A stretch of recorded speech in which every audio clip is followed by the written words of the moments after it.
How connected are you to the broader running community?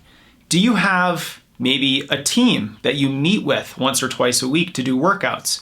Do you have a group of running friends that you can get together with to talk to about your training? What happens if you have a more technical question about your training? Do you have maybe a faster, more experienced friend that you can go to for running advice? There are a lot of different ways that we can tap into the running community to help our own running, to help us reach our goals. And that's what I want to do today. Now, when we recognize that the science is extraordinarily clear on the benefits of community and how that impacts the ability for you to accomplish your goals, your emotional state, how driven you are, when we realize that your community has a direct impact on all those things, the questions I asked at the beginning of this video become incredibly important. Because I know that when I look back on my running career, I would have quit already if I were not surrounded by other runners that cared about me and my training. If I didn't have that positive peer pressure, if I didn't have that support network around me, I would have quit. I never would have gone on to run indoor track after I ran my first season of cross country.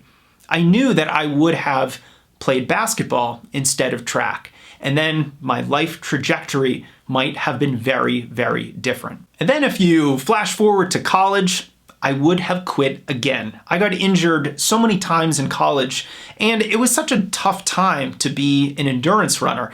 I was juggling double majoring in government and urban sociology. I was a member of student government, and I did 3 seasons of cross-country, indoor, and outdoor track.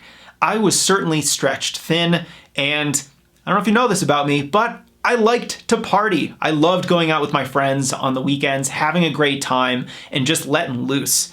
And I know that if I didn't have that team around me, if some of my best friends weren't on the cross-country and track teams, I wouldn't have kept putting myself through all those injuries, all those hard workouts, and all those sacrifices I made to prioritize my running. Finally, post-collegiately, I almost quit again. About 2 years after I graduated, I had a back injury and it wasn't getting any better. I had just moved into a house with 5 of my college friends.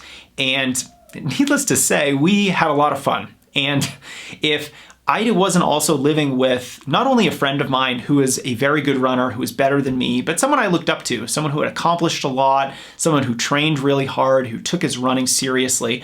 If I didn't have that one little support piece in my life at that time, I would have not stopped training competitively. I would have just succumbed to that back injury and just gone out and partied with my friends much more instead of actually training and going after the running goals that I had. So looking back on my career, it's almost entirely dependent upon the other runners in my life giving me motivation, giving me support, advice, and guidance when I needed it, and really just being that shoulder for me to sometimes lean on when I was injured, when I wasn't running very well, or when I had some destructive self-talk patterns. I am extraordinarily grateful for those runners and the coaches in my life that kept me on the team so that I could be here today talking to you. And that's because the people that you surround yourself with shape you. You are the average of the 5 people you spend the most time with. That's a quote attributed to a marketer and author, Jim Rohn, and it's incredibly true. Now, the science is very clear on resilience. The benefit of community is strong. And whenever we're dealing with a lot of stress in our life, maybe there's a global pandemic going on right now. If you are feeling stressed, you probably have this urge to isolate, to stay home, to not connect with other people, and to just shut down. And I want to encourage you not to do that. During these times, it is even more important to reach out, to develop community, to forge new friendships, to get in touch with other like-minded people who share similar interests and goals as you. When we recognize that one of the best antidotes to stress is social support, then we can rely on this principle. And that's why this week, we're accepting new members to our Team Strength Running program.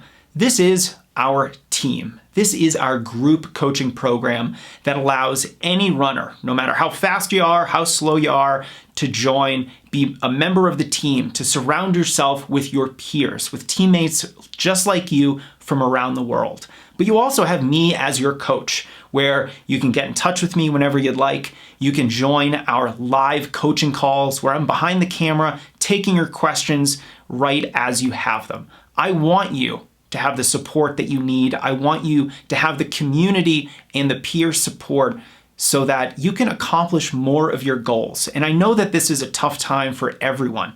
And that's why I'm doing a bonus live event next week for Team Strength Running members. Check out the link to see what we're all about. I want you to join us. I want you to have that community and social support so that we can help you get through any issue or problem that you're experiencing right now with your running. So check out that link. If you have any questions, you can always leave a comment or email me, and I hope to see you inside Team Strength Running.